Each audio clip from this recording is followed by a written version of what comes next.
So being rich in London, it just sounds awful. Being in London sounds awful. I mean, really, that's it. I mean, being rich anywhere else on the planet, I think, is pretty good. I mean, it's got its ups, such as being rich. That's pretty good.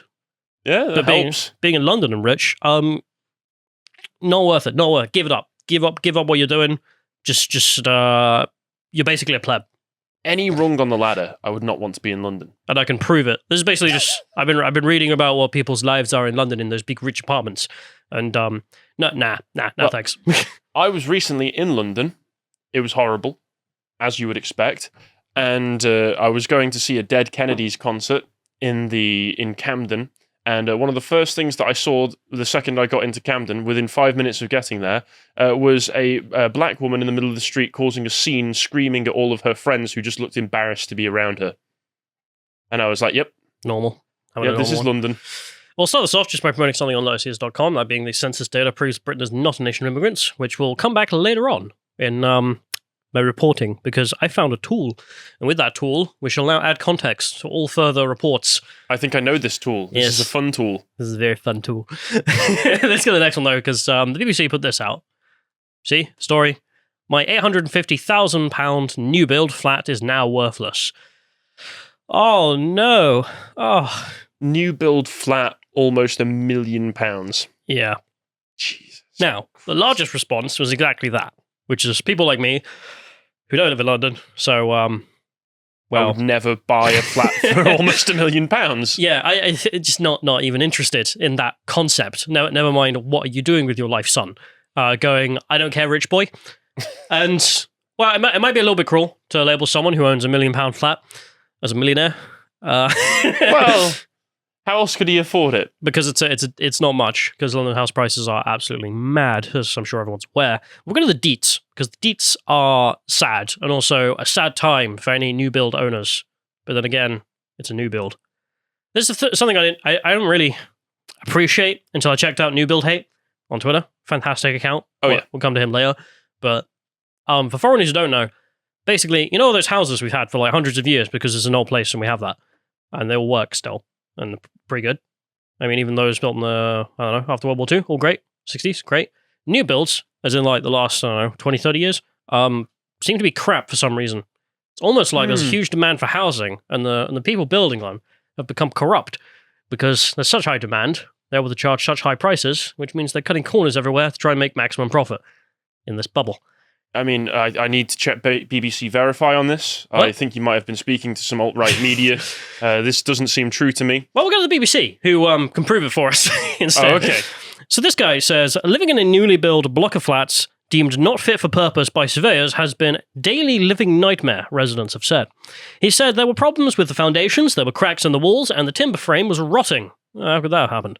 Daniel added that bathroom floors had collapsed, there was water damage, and that window frames and doors had distorted, meaning that they were stuck either open or closed. Wow. Excuse my language. It was effed. The whole thing is effed. Well, see, in Cheshire, where I'm from, they have lots of Tudor houses about the place that survived, fires and all sorts. Mm-hmm. Literally half the town burns down where you're from, except there are still buildings from, 1500s standing around there. This couldn't even last, a few months? Yeah, pretty much, actually. They were a few months. I was always told the Tudor era, they were flinging, poo out the windows, doing all this sort of nasty. No, they had decent building standards, though, by the sounds of it. Buildings built by peasants last an eon. Building built by people with PhDs. I can't take a shower in it or it'll mold. Good job. Oh, just put some sealer in. There we go. It's waterproof. So, yeah, okay. If I just put a rug over it, it's not there anymore. So demolition and rebuilding should be considered, an independent surveyor says. And Mr. Bruce, who claims that he has spent £100,000 in legal fees, this is the chap who spent £850,000 on a two-bedroom flat. I mean, I'm not trying to be rude. If I had £850,000, I would not be buying a two-bedroom flat. I would probably be buying a manor house in the country somewhere. Yeah, I would not pick living in London. I would get the hell out. Like, if you've got a deposit of, I don't know, what even is the deposit on that? You're allowed to buy that. I don't know, 300 grand or something? Whatever he's got. I mean, I know I have a high-paying job, and that's going to be the mortgage on that, but still. I was in the Lake District the other week, and I was looking in all of the windows, and for £850,000, you can get some ridiculous properties up there. You could buy 2 properties. And it's gorgeous. I think you could probably buy 3 properties in Swindon, like 3 houses. Yeah, but then you'd own 3 houses in Swindon. Oh, God, but then you could rent them out, and then you'd have passive income for the rest of your life, and you wouldn't have to live in London in your 2-bedroom rotting apartment. I suppose so, but then you might every so often up. have to come to Swindon. So once again, it's trade-offs, swings and roundabouts. I don't know. I'd rather have a house than rotting carcass. But Mr. Bruce, who says he's then spent $100,000 on legal fees, is very upset.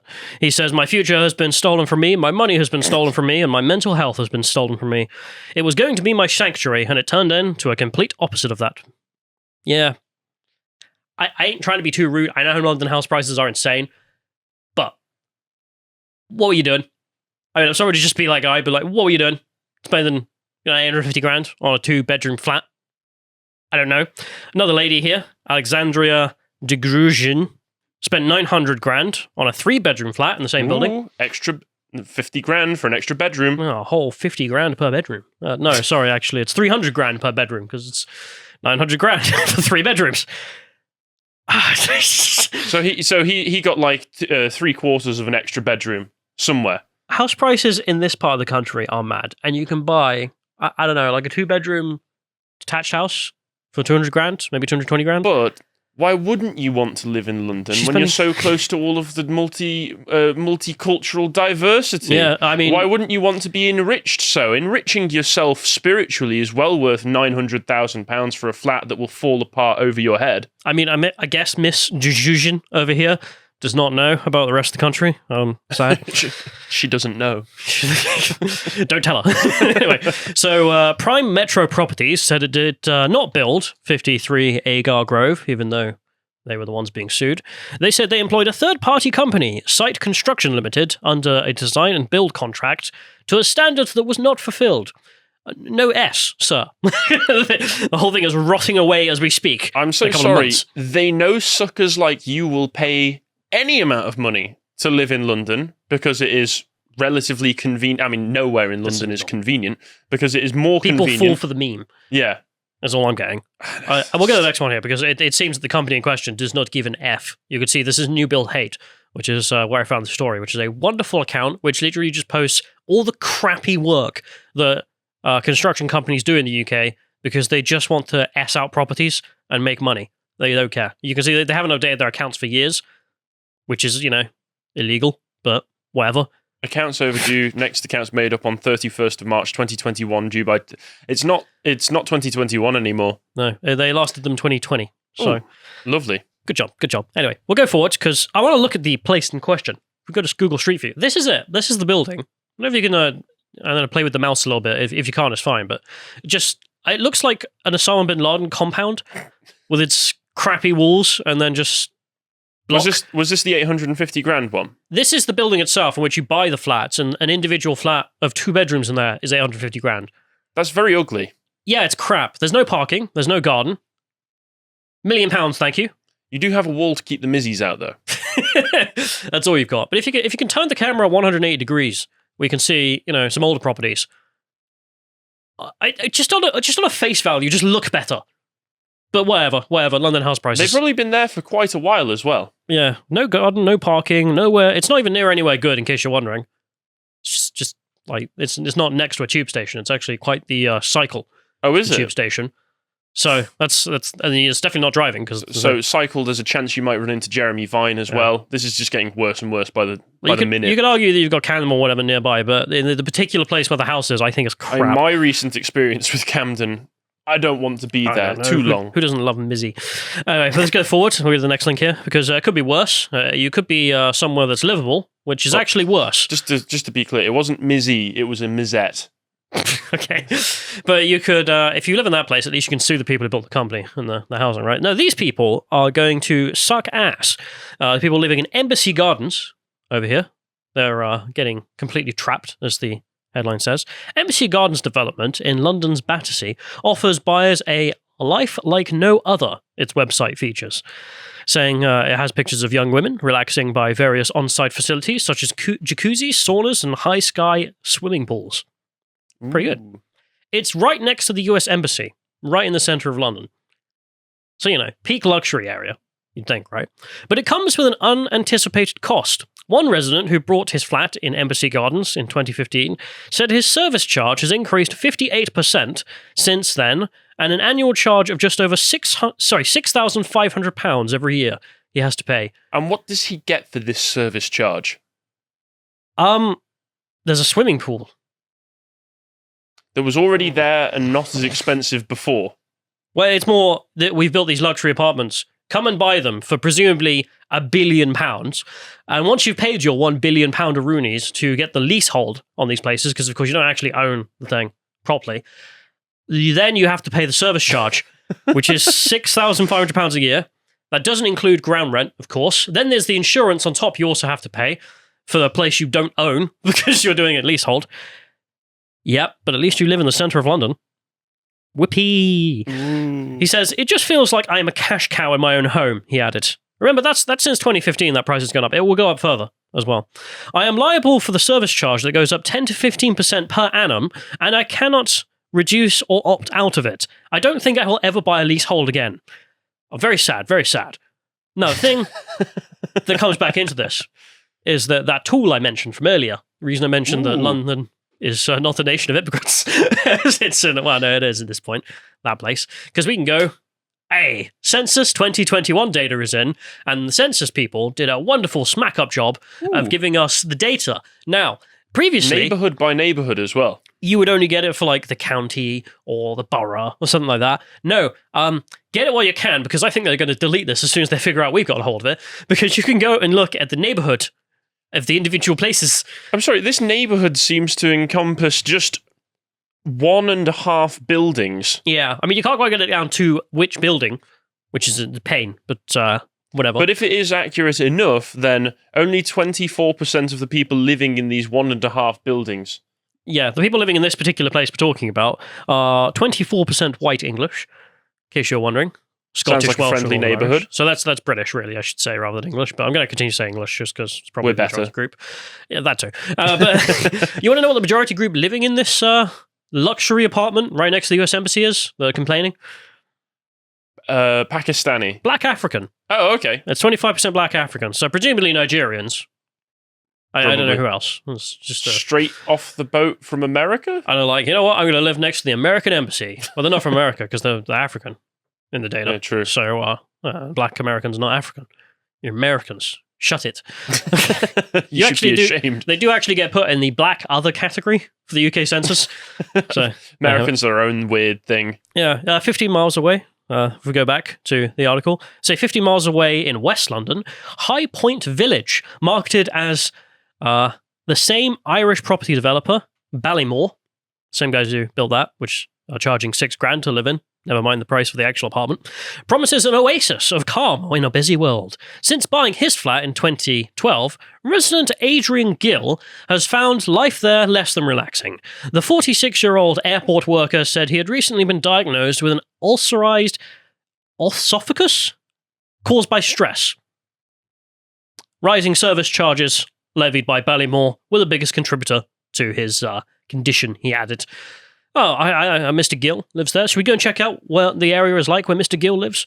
Sorry, I'm just looking at the area where I come from. 91% white English. Yes. It's not a top trumps card. Yes, but, it is. Okay. I win. That's how some people are going to be using it, I That's suppose. how I'm using it. This is going to be a great tool for people looking where to move.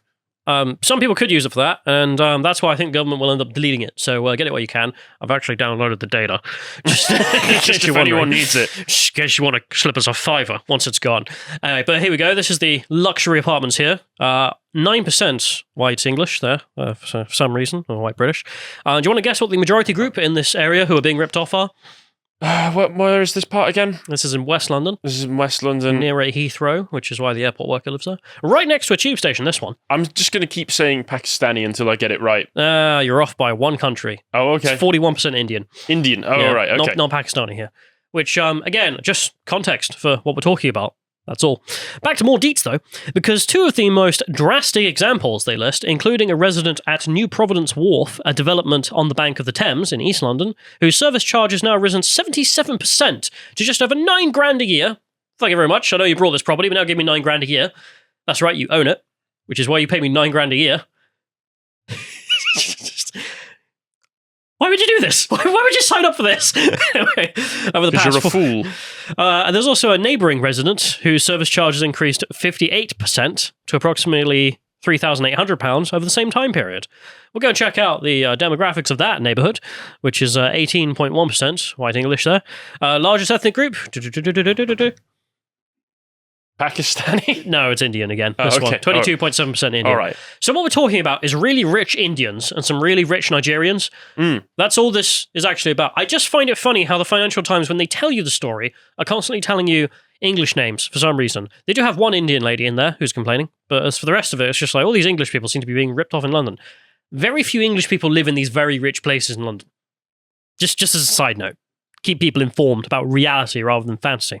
They're saying here, although Ballymore has always delivered its service charge bills punctually, the underlying accounts setting out the reasons for any increases are routinely 3 years late, which makes it incredibly difficult for any leaseholder to challenge a substantial rise.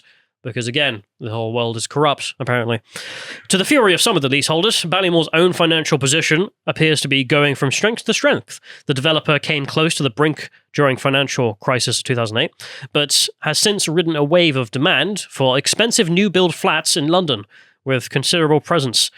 Last year, its largest UK subsidiary recorded profits of £80 million, while the group's net assets value is estimated at more than £500 million. Good job. Nice. Imagine turning people who buy properties into renters. It's essentially what they've managed to do. And it's a genius scheme. I mean, when I list you that you have to pay $9,000 to live in this place, I mean, it's not great either. I mean, you might be thinking, okay, well, jacuzzis and pools in the centre of London. I'm a rich boy. What do I care? Well, basically renting in a flat. When I totally brought it.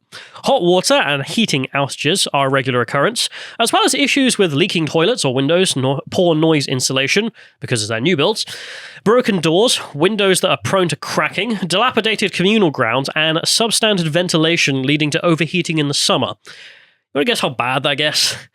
It's really bad. Pretty bad. Audrey Verma, a High Point Village resident for the past decade, said she and her husband Tony were forced to sleep on the living room floor, the coolest point in their home, during the summer heat waves. Residents complained of nosebleeds, fainting spells, and exhaustion because the indoor temperatures were as high as 37 degrees Celsius. Bloody hell. Which is, I don't know, like 100 or something for Americans. Yeah, it's pretty high up there. See, none of this checks for me, because I was told that if I was to own nothing, that I'd be happy about it. These people don't seem happy about it, and they barely own anything. I live in £1 million apartments in London, thank you. I have to pay that I will $9,000 yeah, a month. That I will be evicted from if I do not pay my yearly rent. Yeah, but trust me, it's maintenance costs. It's totally being spent on maintenance. But my apartment is 37 degrees. They'll get round to those windows eventually. They'll fix the ventilation. My $9,000 is going well spent. I mean, it really is like you're a bunch of students. You pay tuition to live in this crap. I mean, because I can only assume that, yeah, if they don't pay the maintenance fees, they probably just get kicked out, right? Yeah. So you've just paid the world's most expensive deposit for a terrible flat. Ballymore issued duplicate charges as well to all of the residents, totaling £252,000 in a year. So they would charge you that $9,000 and then charge you another $9,000. And then just keep charging it and see how far they can get away with it. Yeah, until someone sued. And they went, oh, that was a mistake for these residents who sued. Everyone else, though, suck my D. Ballymore spent £2,400 purchasing and decorating Christmas trees at High Point Village and then charged the residents for it. Don't you love that? Where you live in a flat and someone comes to you with a bill for the Christmas decorations for some trees around the area. It's like, I didn't consent to this. But you got to pay for it. This is a genius money-making scheme. I mean, I'm sorry, but living in London in a really expensive flat does not look good. At Royal Wharf, the Residents' Association successfully pressed Ballymore to remove the £140,000 cost to their renters for a concierge space. Then it was confronted with the new cost, £187,000, to be paid by leaseholders towards running the community centre. Now, I know people talk about nightmare landlords, but these aren't even landlords. They're the property developers, right? The property owners, because you don't own anything. Property owners. Because you have a lease. Yes. And this sounds just like, on a day-to-day basis, this sounds like more effort than it's worth. It's just not fun. No, Like, nothing about this. Every is other fun. day, you're having to go to a bloody community meeting where you can discuss. Listen, they're trying to charge us another 200 grand. How are we going to sort this out? The company's approach to insurance commissions is also pretty fun. So, of course, because you don't own it, you lease it, you also have to pay the actual owners for the insurance of the building, which, is argue could be fair. That's pretty normal. That's not out of the ordinary. However, it's a bit of a concern with these guys. Since 2013, the annual premium for High Point Village has doubled to almost 140 grand for insurance. Is this for the? This is to insure the building. Is this In case, it gets individually? burnt down. The individual people living there have to pay this much, or is this put together? This is an aggregate. Oh, okay. But of course, you got to pay 140 grand in aggregate for the insurance, then you got to pay 180 grand for the community centre, and then they wanted to charge 140 grand for the concierge service. Wait, would that mean that if people all decide to move out one by one, the individual costs for the people staying there might increase and I don't know balloon what's in the contract. until there's just one guy living there who just gets a bill for 140 grand? Yeah, just some Eastern European oligarch owns one flat, never visits it, and then gets a bill. It's like, what the hell? Yeah. While it is normal for managing agents of residential properties to take a commission for securing the insurance, so the construction company and ownership of it. Oh, so they're making money from this as well? Well, that's pretty normal. It's like 10% or something, right? But you debate with the brokers, so there's an incentive for the guys who own the place to get the lowest costing insurance, so then everyone wins, because insurance has got to be had. So it makes sense. So why not go with the cheapest option? Well, Ballymore, they take a bigger share than 10%. So at New Providence Wharf, the insurance costs have almost quadrupled to just under £1 million. So everyone's got to pay into that. That was in 2015, so God knows what they are now.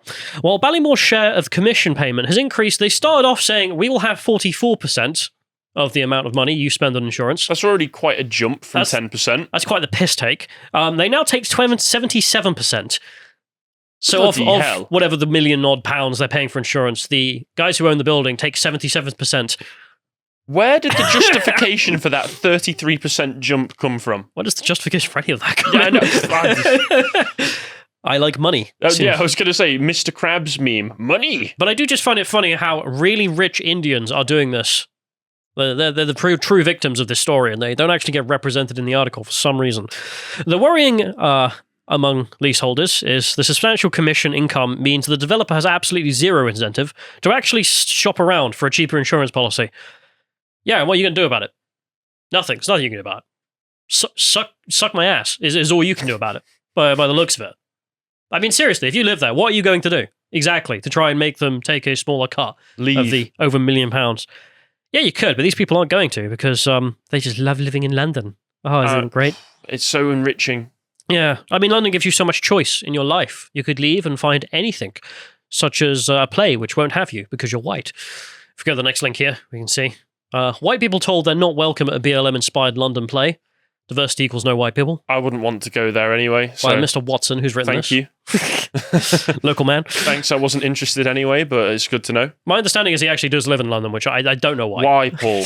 Why? Why do you do this to yourself? But, well, the Theatre Royale, Stratford East are the ones here, saying that no white people allowed to the theatre. Cool. Should we check out the response? The response mainly was from someone like Dr. Scholler, who was like, I stand with the theatre, no whitey. Yeah, of course she was. Which, of course, she has her own personal ethnic interests. She's got her in-group preference. She's always... If they came out and today and said, we're going to do a live execution of Whitey in one of our plays, she would come out and say, I completely support this. This is finally reparations being represented on stage. A local lunatic doing her thing. I mean, I've tried to ignore Dr. Scholler just because it's clearly a grift at this point for her. But what is important about this is obviously you can see the MSNBC... Is it just me or... YouTube, not YouTube, TV channel. In all of these appearances I see when she comes out and makes these statements, have her clothes been getting gradually more and more expensive looking? Yeah, they have, actually. They really have. That's a really good point. Well, it's hard being your Royal Highness of the Nigerian yes, true. royal family. But you can see there that, Good Morning Britain just keep inviting on such people to propagandize the public about, like, yes, you deserve this, Whitey. Should we check out who actually lives there?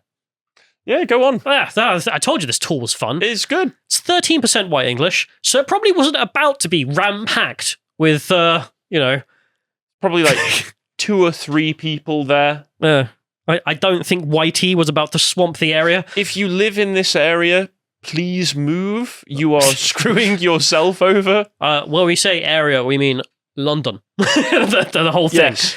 is trash. You've got to throw the whole city out, is my perspective on this at this point. Because, I mean, we've spoken endlessly about, as I mentioned there, the horrible treatment you get, just in general. But I personally have a genius idea. I'm going to take a saw to the outskirts of London and cut around it so it's all nice and neat, and then I'm going to push it off into the ocean, and they can go have their lovely ocean mega city by themselves. Goodbye. I don't know. I agree with actually Sadiq Khan on this.